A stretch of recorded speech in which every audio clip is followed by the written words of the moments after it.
कोणामुळे? अहो चोऱ्या कोणी केल्या? चोऱ्या कोणी केल्या? तुझ्या घरामध्ये काय झालं? तुमच्या घरात काय झालं? पोराला का मारलं?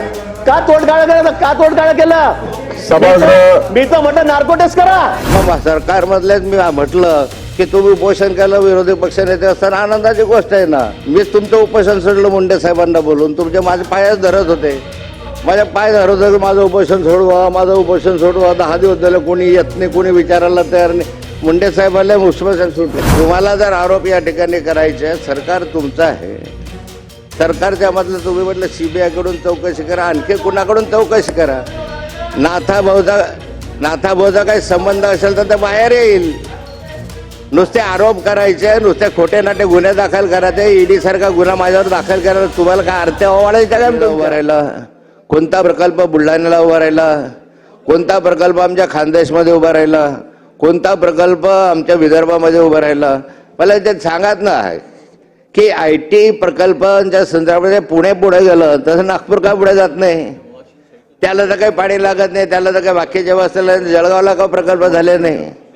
तरुणांना बेरोजगार देण्याच्या संदर्भातले बहुतांशी प्रकल्प आपण गुजरात राज्याकडे हलवले, वळवले आणि त्यामुळे या राज्यामध्ये लाखो तरुणांना ज्यांना रोजगार मिळणार होता तो रोजगार आज मिळू शकलेला नाही. रोजगाराच्या संधी या ठिकाणी एका बेरोजगाराला मिळत नाहीत आणि तरुण आत्महत्या करतात. अशी आजची स्थिती त्याच्यामध्ये दिसते. मग सरकारला याची जबाबदारी घ्यायची आहे की नाही? तुम्ही या ठिकाणी यांना तरुणांना काम देणार आहात की नाही देणार? त्यांच्या हाताला काम न मिळतामुळे आत्महत्या करणाऱ्या तरुणांची संख्या कमी नाही आहे.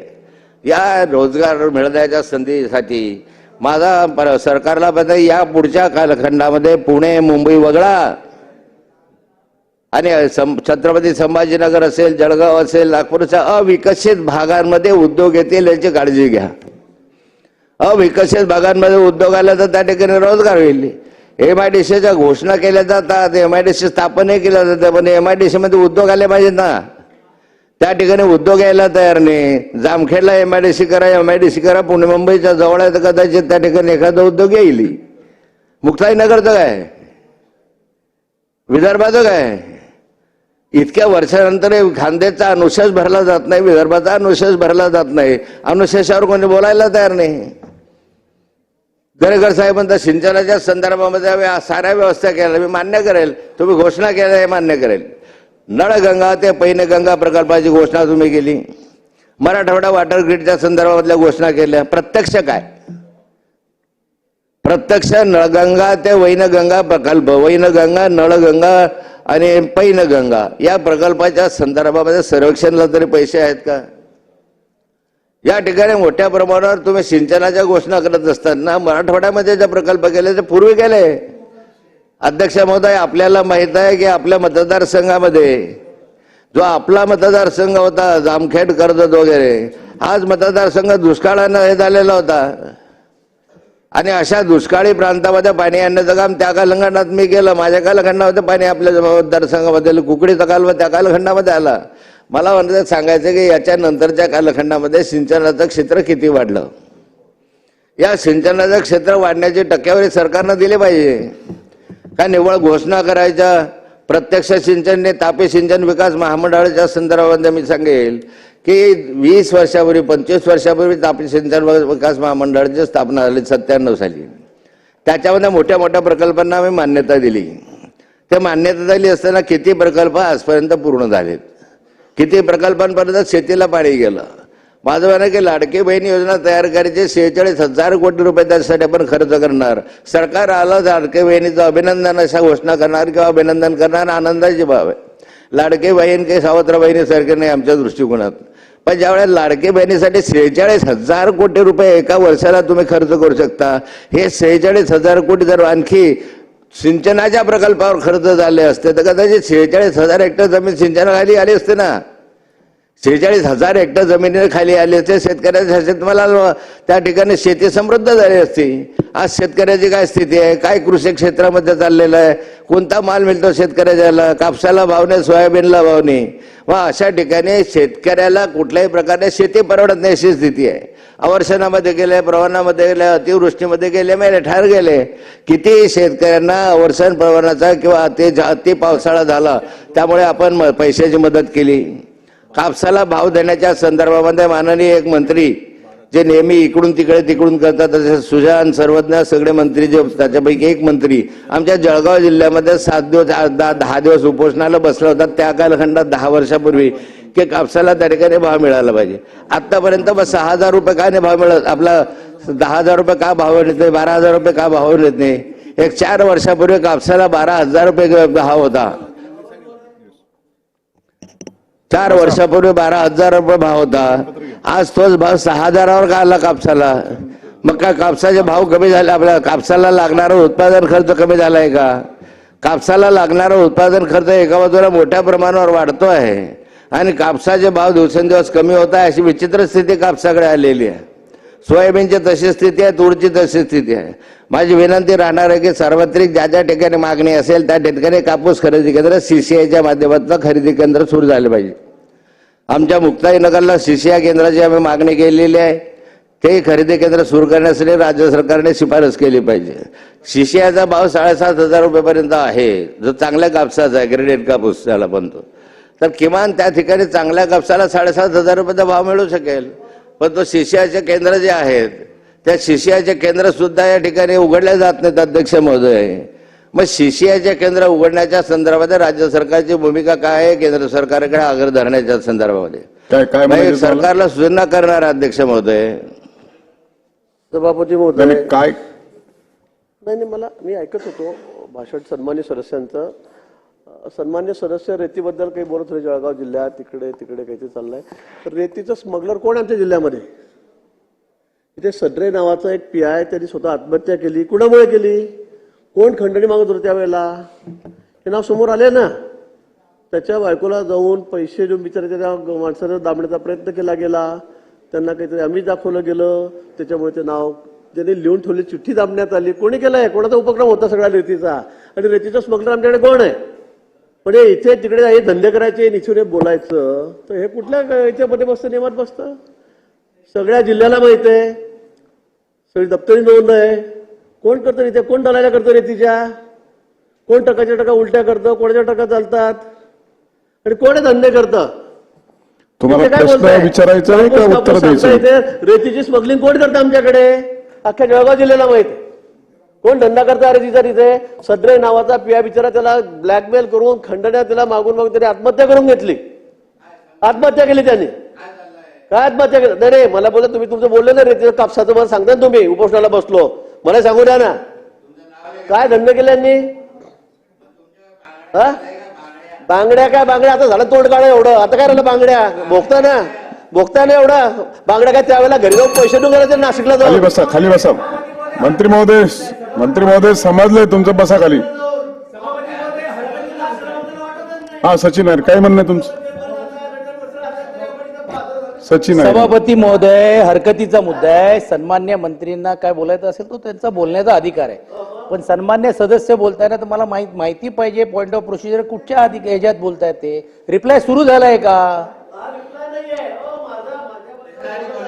नाही, जर आपल्याबद्दल बोललं असेल ते अयोग्य आहे. आपल्याबद्दल जर बोललं असेल, त्यांनी 35ची नोटीस न देता बोललं असेल तर तुमचा तो अधिकार आहे.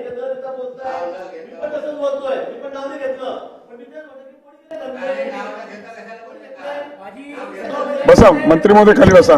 खडसे साहेब बोला, पुढे सुरू करा. कापसाच्या संदर्भामध्ये बसा प्लीज.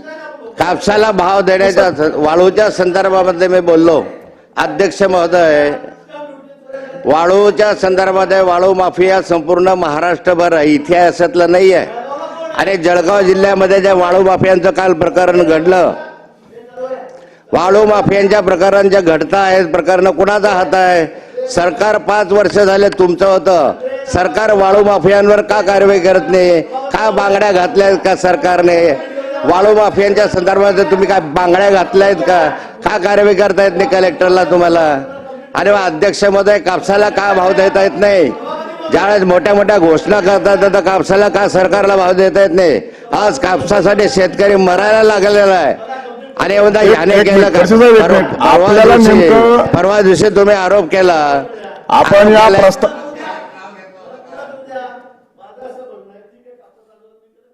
विरोधी पक्ष रुजू केलं ना, तुम्ही एवढा म्हणून सांगताय रोजतीच्या बद्दल तुम्ही बोलताय. माझ्याकडे बघून बोला. माझं काय मत आहे? वाळू माफिया जळगावमध्ये कोण आहे?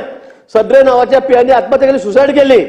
कुणामुळे केली? कोण? तुम्हाला त्यांना चर्चेच्या अनुषंगाने प्रश्न उपस्थित करा. मला असं वाटतं राज्याच्या किती खोटं बोलायचं. हा चाललं काय काय बरोबर चाललंय. हा तुम्ही काय म्हणजे रॉयल्ट्या चोरी करायच्या, रॉयल्टी मध्ये चोरी, स्टॅम्प ड्युटी चोरी, घरचे लोक बसतात 3-3 वर्ष जेलमध्ये बसले ना, अजून काय ते छाटे टाकून नुसतं बडबड करायची. हा कोणामुळे? अहो चोऱ्या कोणी केल्या? चोऱ्या कोणी केल्या? तुमच्या घरामध्ये काय झालं? तुमच्या घरात काय झालं? पोराला का मारलं? का तोडगाळ केलं? का तोडगाळ केलं? सभागृह मी तर म्हटलं नार्को टेस्ट करा.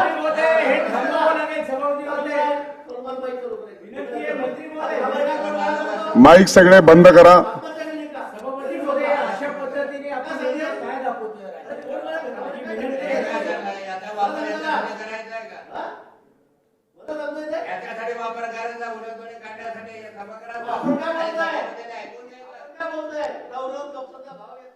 मंत्री महोदय, पुन्हा मी सांगतोय, आपल्याला कृपा करून खाली बसा. चर्चेच्या अनुषंगाने प्रश्न उपस्थित करत असताना आपल्याला ज्यावेळेस सरकारच्या वतीने उत्तर द्यायचं आहे त्यावेळेस प्रत्येक प्रश्नाला आपल्याला उत्तर देता येईल. परंतु एकदा, दोनदा, तीनदा जर सांगण्यात आलं तर मला असं वाटतं की आपण कुठंतरी थांबण्याची याच्यामध्ये आवश्यकता आहे. अदरवाईज त्याच्यात एकदमच पर्सनली घेतलं तर सगळ्या सभागृहाचं अॅटमॉस्फिअर हे बिघडतं आहे. आणि म्हणून त्यांना मी खडसे साहेबांना देखील सांगेल की त्यांनी जे काय मुद्द्याला अनुसरून जे चर्चा करता येतं त्याला काही अडचण नाही. आपण वरिष्ठ आणि ज्येष्ठ आहात, परंतु वैयक्तिकरित्या एकामेकावरती बोलण्याचं हे डेकोरम आणि प्लॅटफॉर्म नाहीये. कृपा करून आपण या अंतिम आठवड्याच्या प्रस्तावाच्या अनुषंगाने सत्ताधारी आणि विरोधी पक्षाच्या प्रस्तावावर चर्चा असताना आपण जे मध्यंतरीच विषय उपस्थित करून खरं तर या प्रस्तावाला सगळ्या महाराष्ट्राचं लक्ष लागलेलं आहे आणि निश्चितच सरकारच्या माध्यमातून लोकांना अपेक्षा आहेत आणि म्हणून या अपेक्षा पूर्ण करण्याच्या दृष्टिकोनातून आपण प्रस्तावाच्या अनुषंगिक आपलं मत व्यक्त करावं. माझं भाषण हे सर्वत्र चालू होतं. माझं भाषण मी शांततेने करत होतो. कुणाच्या बुडाला आग लागायची काही कारणच नव्हतं त्याच्यामध्ये. अध्यक्ष महोदय, कापसाच्या संदर्भामध्ये माझा विषय सरकारला मी अजून विषय विचारतो की कापसाला या ठिकाणी भाव नाही आहे. मग सरकारमधलेच मी म्हटलं की तुम्ही उपोषण केलं, विरोधी पक्षनेते असताना आनंदाची गोष्ट आहे ना. मी तुमचं उपोषण सोडलं मुंडे साहेबांना बोलून. तुमचे माझे पायच धरत होते. माझ्या पाय धरत होते की माझं उपोषण सोडवा, माझं उपोषण सोडवा. 10 दिवस झालं कोणी येत नाही, कोणी विचारायला तयार नाही. मुंडे साहेबांना उपोषण सुटलं. जाऊ दे, तो विषय संपला आता एक दिवस. आणि दुसऱ्या दृष्टीने सांगतात तुम्हाला एवढे जर आरोप करायचे आहे, मी तुम्हाला जर आरोप या ठिकाणी करायचे, सरकार तुमचं आहे. सरकारच्या मधलं तुम्ही म्हटलं सीबीआय कडून चौकशी करा, आणखी कुणाकडून चौकशी करा. नाथाभाऊचा काही संबंध असेल तर ते बाहेर येईल. नुसते आरोप करायचे, नुसते खोटे नाटे गुन्हे दाखल करायचे, ईडी सारखा गुन्हा माझ्यावर दाखल करायला तुम्हाला काय आरत्या ओवाळायच्या काय तुमच्या? काय यांच्या आरत्या ओवाळल्या पाहिजे? काय आम्ही गुन्हा केला? नाथाभाऊचा काय संबंध आहे? नाथाभाऊचा काय संबंध होता त्या गोष्टीशी? असेल तर चौकशी करा ना. वाळू माफिया असेल तर तुम्हाला कुणी रोखलं? वाळू माफियांना मोकायला? माझी मागणी आहे, माझी या ठिकाणी मागणी केली आहे मी की वाळू माफियांवर मोका दाखल करा, वाळू माफियांवर एमपीए दाखल करा. मागणी करून राहिलं या ठिकाणी. मग करा ना तुम्ही. सभागृहाचं कामकाज थांबवता येत आहे, स्थगित करण्यात येत आहे. उद्या 12 वाजता नियमित बैठक, सभागृहाची नियमित बैठक